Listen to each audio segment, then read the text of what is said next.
बड़ा अपडेट आपको बता दें, मध्य प्रदेश में निकाय चुनाव से जुड़ी बड़ी खबर आपको बता रहे हैं। मध्य प्रदेश में निकाय चुनाव से जुड़ी बड़ी अपडेट आपको बता दें, ओबीसी आरक्षण को लेकर बड़ा फैसला हुआ है। ओबीसी आरक्षण को लेकर बड़ा फैसला हुआ है। 2022 के परिसीमन पर चुनाव होंगे। सुप्रीम कोर्ट ने आदेश दिया कि 2022 के परिसीमन पर ही चुनाव होंगे। मध्य प्रदेश में निकाय चुनाव से जुड़ी बड़ी खबर आपको बता दें, और इस खबर पर ज्यादा जानकारी के साथ हमारे विशेष संवाददाता अनुराग मालवीय जुड़ चुके हैं। अनुराग, ओबीसी आरक्षण को लेकर सुप्रीम कोर्ट ने बड़ा आदेश दिया है, 2022 के परिसीमन पर ही चुनाव होंगे। अनुराग, को बधाई देता हूं। आखिरी सवाल है चुनावी तारीखों को लेकर। जी, अभी चूंकि एक अर्जेंट फोन है तो उसके बाद हम उनसे जरूर बात करेंगे, लेकिन यहाँ पर अगर बहुत महत्वपूर्ण बात यह है कि राज्य सरकार की एक बड़ी सफलता जो है वो नगरीय प्रशासन मंत्री भूपेंद्र सिंह जी ने इसमें बताया है, और साथ में उन्होंने ये भी बात कही है इसको लेकर कि मुख्यमंत्री का पूरा ओबीसी समाज आभार व्यक्त करता है। इसमें जो सबसे बड़ी बात है अगर हम कहें तो इसमें कहीं ना कहीं जो है एक बड़ी बात ये भी कहते नजर आए हैं नगरीय प्रशासन मंत्री की एक बड़ी सफलता अपने आप में राज्य सरकार की मिली है, कोशिशों को मिली है। और दूसरी बड़ी बात इसमें यह है कि राज्य सरकार को एक हफ्ते के भीतर जो है ओबीसी आरक्षण करवाना है। क्या परिस्थिति बनेगी ये हम उनसे जानने की कोशिश करेंगे भूपेंद्र सिंह जी से कि किस तरह की परिस्थिति इसमें बनने वाली है। लेकिन फिलहाल अगर हम बात करें तो निश्चित रूप से कहीं ना कहीं सर क्या एक हफ्ते के भीतर ये हो जाएगा? नहीं, बिल्कुल हो जाएगा। हम लोग पूरी तरह से तैयार हैं और एक हफ्ते में इसको सरकार करेगी, कोई दिक्कत नहीं। आखिरी सवाल है सर, चुनावी तारीखों को लेकर कोई बदलाव या परिवर्तन इसमें हुआ जो आदेश है उसके अनुसार? नहीं, अभी तो माननीय सर्वोच्च न्यायालय ने एक सप्ताह में आरक्षण के लिए कहा है, उसके बाद आगे की प्रक्रिया होगी। तो यहाँ पर जो है हम देखें तो नगरीय प्रशासन मंत्री भूपेंद्र सिंह जी ने बहुत महत्वपूर्ण बात कही है कि एक हफ्ते के भीतर पहले आरक्षण के लिए कहा गया है, और उस आरक्षण के बाद में कहीं ना कहीं अब इसके आगे ये तय किया जाएगा कि किस तरह से चुनावी तारीखें हों। लेकिन बिल्कुल अनुराग, बिल्कुल। और जिस तरह से ओबीसी आरक्षण को लेकर एक बड़ा अपडेट भी आ चुका है अनुराग, 2022 के परिसीमन पर ही अब मध्य प्रदेश में निकाय चुनाव होने हैं। अनुराग, और साथ में ये कहा है कि पूरा ओबीसी समाज, क्योंकि खुद वो ओबीसी वर्ग को रिप्रेजेंट करते हैं, मुख्यमंत्री का आभार व्यक्त करता है। कैमरामैन प्रवीण के साथ अनुराग मालवीय। तो बड़ा अपडेट आपको बता दें ओबीसी आरक्षण को लेकर बड़ा फैसला है सुप्रीम कोर्ट का। 2022 के परिसीमन पर ही निकाय चुनाव होने जा रहे हैं। तो मध्य प्रदेश के लिए बड़ी खबर आपको बता दें, 2022 के परिसीमन पर चुनाव होंगे। 2022 के परिसीमन पर ही चुनाव होंगे। सुप्रीम कोर्ट ने यह बड़ा फैसला दिया, कहा 50% से ज्यादा ना हो आरक्षण, 50% से ज्यादा ना हो आरक्षण। एक हफ्ते के अंदर पूरी हो ओबीसी आरक्षण की प्रक्रिया। एक हफ्ते के अंदर ओबीसी आरक्षण की प्रक्रिया पूरी करने को कहा है। सुप्रीम कोर्ट ने ओबीसी आरक्षण देने का आदेश दिया है। सुप्रीम कोर्ट ने एक बड़ा आदेश दिया, ओबीसी आरक्षण देने का यह आदेश है। और मध्य प्रदेश में निकाय चुनाव से जुड़ी हुई बड़ी खबर इस वक्त आपको बता रहे हैं हम। सुप्रीम कोर्ट ने ओबीसी आरक्षण को लेकर बड़ा फैसला दिया है। 2022 के परिसीमन पर ही चुनाव होंगे। एक हफ्ते के अंदर प्रक्रिया पूरी करनी होगी, और 50% से ज्यादा ना हो आरक्षण, ये भी कहा है सुप्रीम कोर्ट ने अपने फैसले में। सुप्रीम कोर्ट ने कहा है कि 50% से ज्यादा ना हो आरक्षण, 50% से ज्यादा आरक्षण नहीं होना चाहिए, और एक हफ्ते के अंदर ही ओबीसी आरक्षण की प्रक्रिया पूरी करनी होगी। बड़ा अपडेट आपको बता दें, निकाय चुनाव से जुड़ा हुआ सुप्रीम कोर्ट ने ओबीसी आरक्षण देने का आदेश दिया है।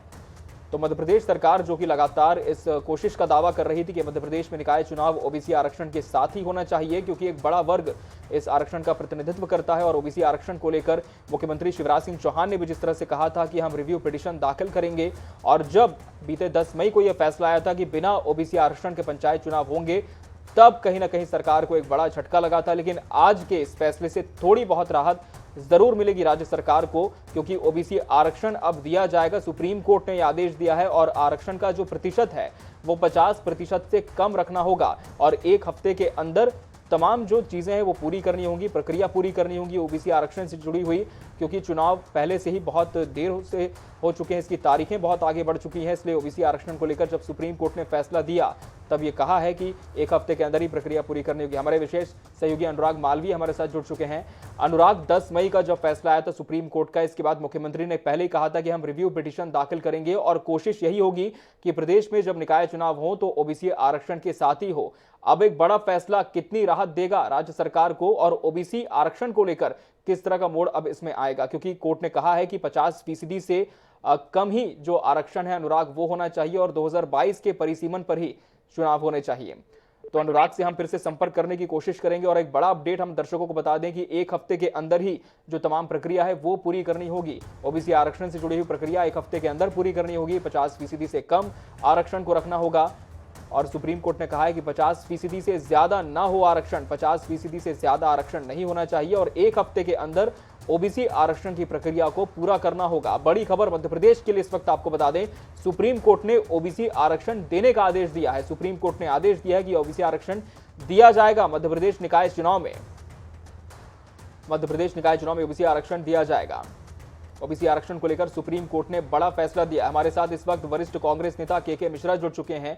के मिश्रा जी, जिस तरह से सुप्रीम कोर्ट ने अब एक बड़ा आदेश दे दिया है कि 2022 के परिसीमन पर ही चुनाव होंगे और ओबीसी आरक्षण अब मध्य प्रदेश में दिया जाएगा। जी, सुप्रीम कोर्ट के प्रति हम व्यक्तिगत तौर पर बहुत उनके आभारी हैं। पार्टी की ओर से सुप्रीम कोर्ट के प्रति आभार व्यक्त करते हैं और जो कांग्रेस पार्टी कई दिनों से मांग करती आ रही थी, यह आदेश उसी की पुष्टि है।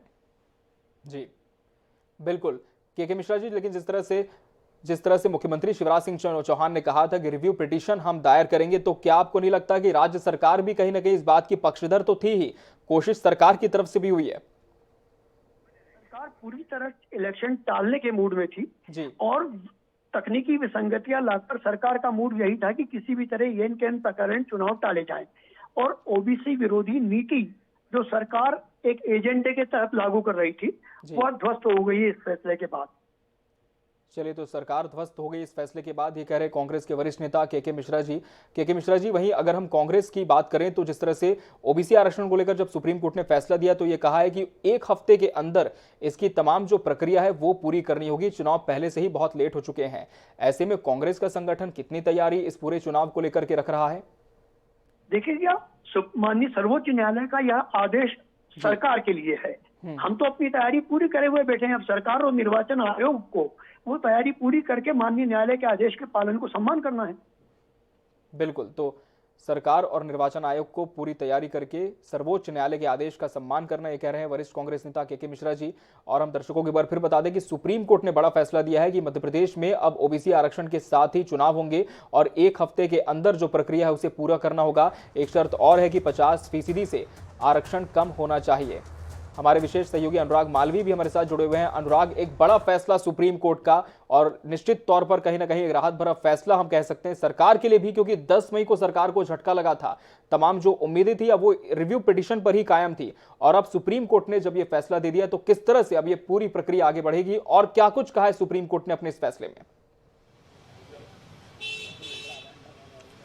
देखिए, बहुत महत्वपूर्ण है। अगर इस पूरे फैसले को समझा जाए तो कहीं ना कहीं जैसा हम बता रहे थे कि राज्य सरकार ने सबसे बेहतर जो समझदारी का काम किया था वो यही किया था कि रिव्यू पिटीशन की जगह एप्लीकेशन फॉर मॉडिफिकेशन लगाई थी और एप्लीकेशन फॉर मॉडिफिकेशन में उन्होंने ये कहा था कि हमको जो पुराना यानी कि 2022 के परिसीमन के हिसाब से जो है वो परिसीमन के हिसाब से निर्णय दिया जाए। तो कहीं ना कहीं सुप्रीम कोर्ट ने इस बात को स्वीकार किया। अनुराग इस वक्त आपको रोकना चाहेंगे। अनुराग इस वक्त आपको रोकना चाहेंगे। हमारे साथ बीजेपी विधायक यशपाल सिसोदिया जुड़ चुके हैं। यशपाल जी, निश्चित तौर पर कह सकते हैं कि राज्य सरकार के लिए भी राहत भरी खबर है कि अब ओबीसी आरक्षण के साथ ही चुनाव होंगे मध्य प्रदेश में। आपकी प्रतिक्रिया सुप्रीम कोर्ट के इस फैसले को लेकर, कितना अहम इसे मानते हैं? अमित जी, राहत भारतीय जनता पार्टी की सरकार को ही नहीं, उस पिछड़े ओबीसी वर्ग के लोगों को है जो स्थानीय निकायों के चुनाव में अपने भाग्य का फैसला आजमाना चाहते थे, लेकिन कांग्रेस की कमियां, खामियां, गलतियों के कारण से ये पूरा प्रकरण उलझ गया था। माननीय मुख्यमंत्री शिवराज जी ने सदन में भी और सड़क पे भी इस बात को दोहराया था कि स्थानीय चुनाव, नगर पालिका और ग्राम पंचायतों के चुनाव बगैर ओबीसी के हो ही नहीं सकते हैं। और उसी बात को लेकर के जो तैयारी पिछले 1 हफ्ते से माननीय मुख्यमंत्री जी के निर्देश और नेतृत्व में और मार्गदर्शन में हुई और माननीय मुख्यमंत्री जी स्वयं दिल्ली जाकर के और वरिष्ठ अभिभाषकों से मिलकर के आए और जिस प्रकार से उन्होंने अपने आंकड़े प्रस्तुत किए, जिस प्रकार से सरकार की जो इच्छा है हृदय से जुड़ी हुई, उसको जब प्रस्तुत किया तो माननीय सुप्रीम कोर्ट ने उसमें राहत दी है और मैं इस निर्णय का स्वागत करता हूं, अभिनंदन करता हूं। माननीय मुख्यमंत्री जी के प्रति दिल से हृदय से आभार व्यक्त करता हूं, क्योंकि उहापोह की स्थिति हो रही थी। जिस प्रकार से समीकरण सामने आ रहे थे उसको लेकर के सारी चिंता थी, चिंताओं की लकीरें माननीय सुप्रीम कोर्ट ने दूर करी है। भारतीय जनता पार्टी की जो मंशा थी, भारतीय जनता पार्टी जो ओबीसी को हक दिलाना चाहती है, उनको उसका हक प्राप्त हुआ है।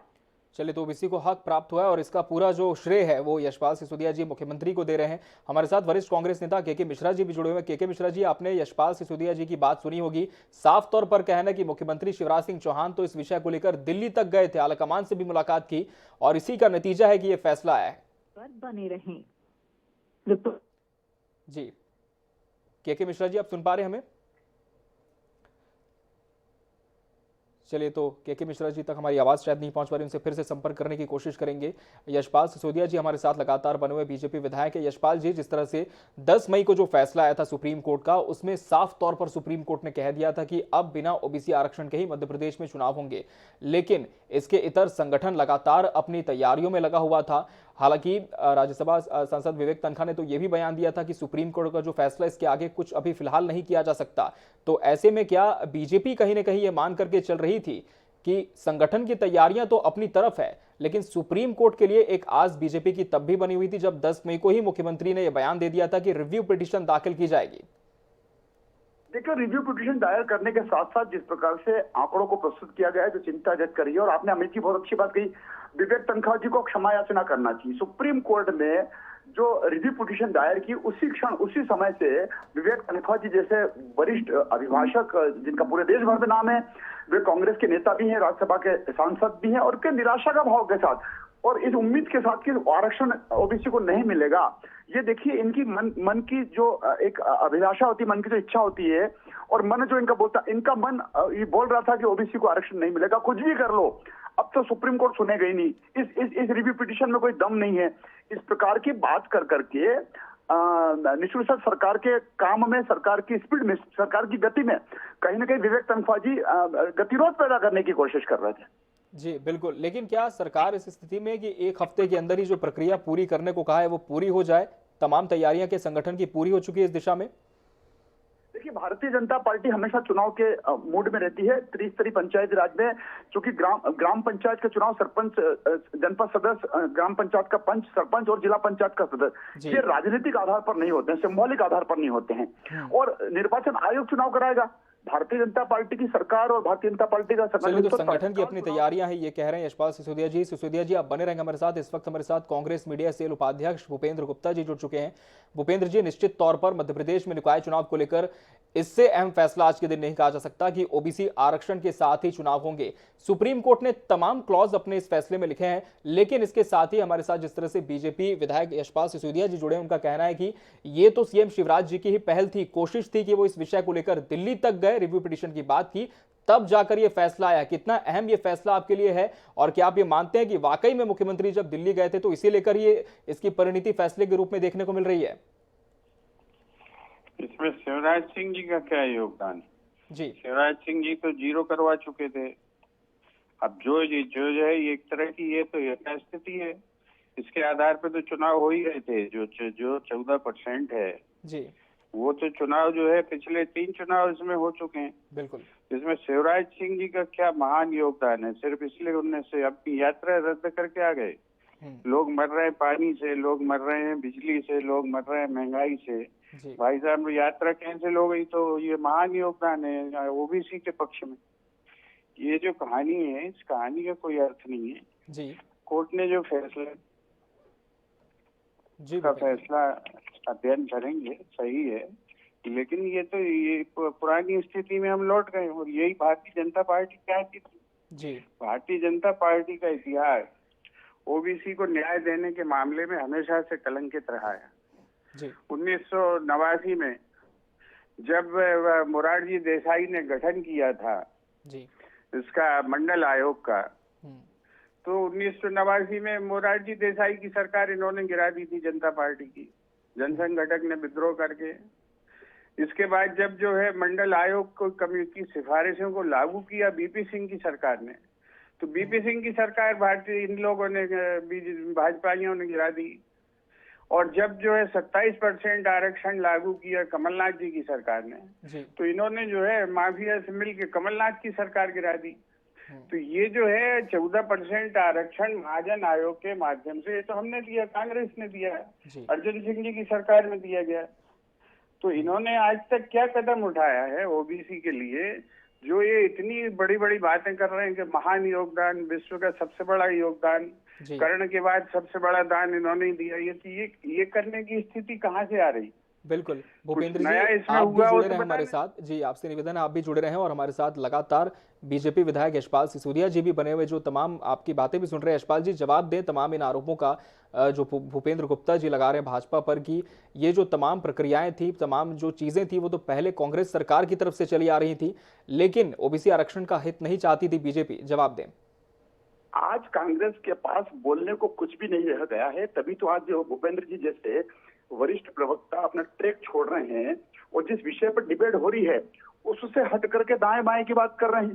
देखिए, कांग्रेस ने ओबीसी का अगर भला किया होता तो क्यों सुप्रीम कोर्ट में आपने रिट याचिका लगाई, क्यों आपके प्रवक्ता गए, क्यों जया ठाकुर गई? ये सब धराया पूरा खेल तो कांग्रेस का है। और आज भूपेंद्र जी सरकारें गिराई हैं। भूपेंद्र जी, मैंने आपकी बात बहुत ध्यान से सुनी है, मेरी भी सुन लें आप जी। मैंने तो आपको डिस्टर्ब नहीं किया। जवाब देते जाइए आप, तो अच्छा लगेगा। मेरी बात तो अरे मेरे को भी तो सुन लेने, डिबेट में मजा ही नहीं आएगा, फिर आनंद नहीं आएगा। नहीं, अच्छी आप बात तो ये बताइए, कांग्रेस सुप्रीम कोर्ट के आप तो जी अमित जी, आप तो जी यशपाल जी बात पूरी करें। जी जी पूछिए अमित जी, इस फैसले का स्वागत कर रहे हैं कि विरोध कर रहे हैं? आप तो ये पूछिए। भूपेंद्र जी, स्वागत तो कर ही रहे हैं क्योंकि ओबीसी आरक्षण का जो मुद्दा है, निश्चित तौर पर कांग्रेस भी ये कह रही थी कि जब आरक्षण नहीं मिला था तो ओबीसी वर्ग के साथ ये अन्याय हुआ है। अगर कोई हमारी व्यवस्था ही जो है जिसको ये जीरो करना चाहते थे और पुरानी हमारी व्यवस्था अगर कोर्ट ने बहाल कर दी है तो इसमें खुशी होगी कि दुख होगा? ये तो जरा इनसे पूछो, इन्हें क्या इनकी व्यवस्था कोई बहाल हो जाती तो इन्हें दुख होता है क्या? हमें भी उतनी खुशी हो रही है, लेकिन जो हम 27% आरक्षण देना चाहते थे उसका इन्होंने नुकसान करा दिया, उसका हमें दुख है। तो भूपेंद्र जी, किसके कारण से नुकसान हुआ? कौन सुप्रीम कोर्ट के कारण से भाई, आपके कारण से, महाराष्ट्र में कौन आपके कारण से, क्योंकि आपने जो है गैर संवैधानिक अध्यादेश निकाला, उसकी आप चर्चा नहीं करते, डरते हो उसकी चर्चा करने से। भूपेंद्र जी, हमने तो गैर संवैधानिक अध्यादेश निकाला, प्रधानमंत्री नरेंद्र मोदी जी ने ओबीसी को संवैधानिक दर्जा दिया है।